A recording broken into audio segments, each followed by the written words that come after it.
রিমা রসোইতে আপনাদের সবাইকে স্বাগত জানাচ্ছি। আর আজকে আমি বানাতে চলেছি ভাপা পিঠে, যেটি বাঙালিদের একটি ট্র্যাডিশনাল ডিশ।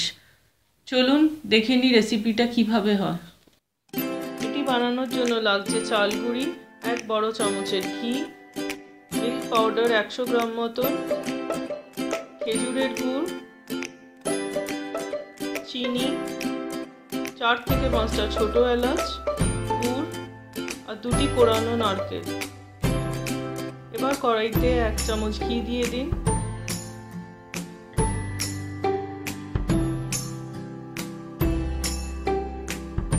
তাতে ছোট এলাচ দিন। এবার নারকেল কোড়াগুলো এবার এতে দিয়ে দিন।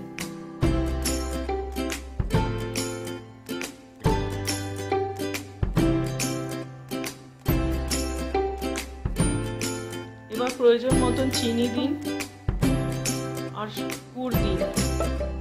আমি এখানে গুড় আর চিনির মেজারমেন্টটা বলিনি, কারণ এটা কম বা বেশি হতে পারে। এবার ভালো করে নাড়তে থাকুন, নাহলে নিচেতে ধরে যাবে।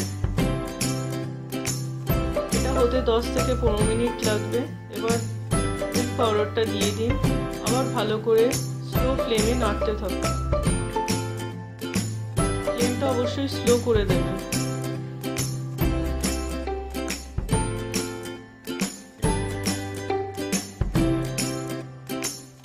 পুরটি এবার রেডি হয়ে গেছে। এবার একটা পাত্রে গরম জল ফুটিয়ে নিন। আর আরেকটি পাত্রে চাল গুঁড়ি, তার সাথে সামান্য নুন দিয়ে দিন। এবার এই ফুটন্ত গরম জলটি দিয়ে ভালোভাবে চাল গুঁড়িটি হাতার সাহায্যে মেখে নিন।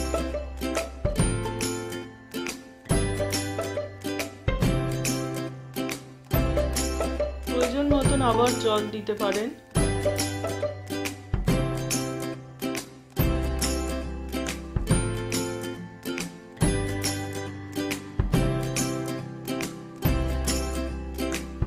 এবার এটা খানিকটা ঠান্ডা হয়ে গেলে হাত ব্যবহার করুন এবং হাতের সাহায্যে ভালোভাবে মেখে নিন। এবার একটি কাপড় ভিজিয়ে এর ওপর ঢাকা দিয়ে দিন, নাহলে চালের গুঁড়িটি শক্ত হয়ে যাবে। এবার চালের গুঁড়ি আর পুর দুটোই রেডি হয়ে গেছে। এবার হাতে খানিকটা তেল নিন। এবার পিঠের আকারে গড়ে নিন। যতটা আপনি পাতলা করতে পারবেন পিঠেগুলো ততই নরম হবে। দেখুন এইভাবে করতে হবে। এবার সামান্য পুর দিন আর মুখটাকে বন্ধ করে দিন।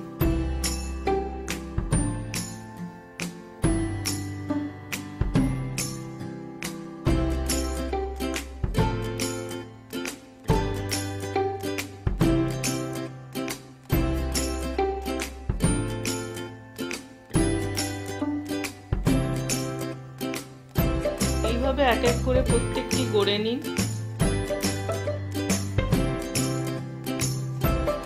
হাতে অবশ্যই একটু তেল লাগাবেন, নাহলে পিঠের খোলটা পাতলা হবে না।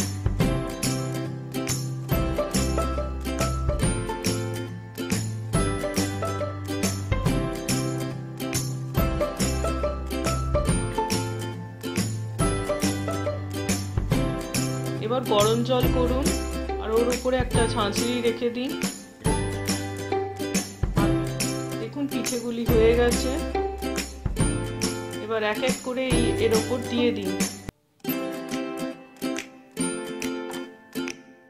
উপর এইভাবেই চাপিয়ে দিন, এগুলি ভাঙবে না। এগুলি হতে 15 থেকে 20 মিনিট লাগবে। দেখুন 20 মিনিট পর পিঠেগুলি হয়ে গেছে। এবার গরম অবস্থাতেই এগুলি হাতে করে এক একটা করে তুলে নিন। ঠান্ডা হয়ে গেলে এগুলো প্রত্যেকটা আটকে যাবে।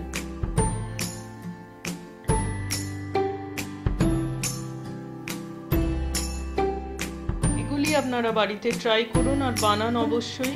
আর আমার রেসিপি যদি আপনাদের ভালো লেগে থাকে তাহলে লাইক আর সাবস্ক্রাইব করা যেন ভুলবেন না।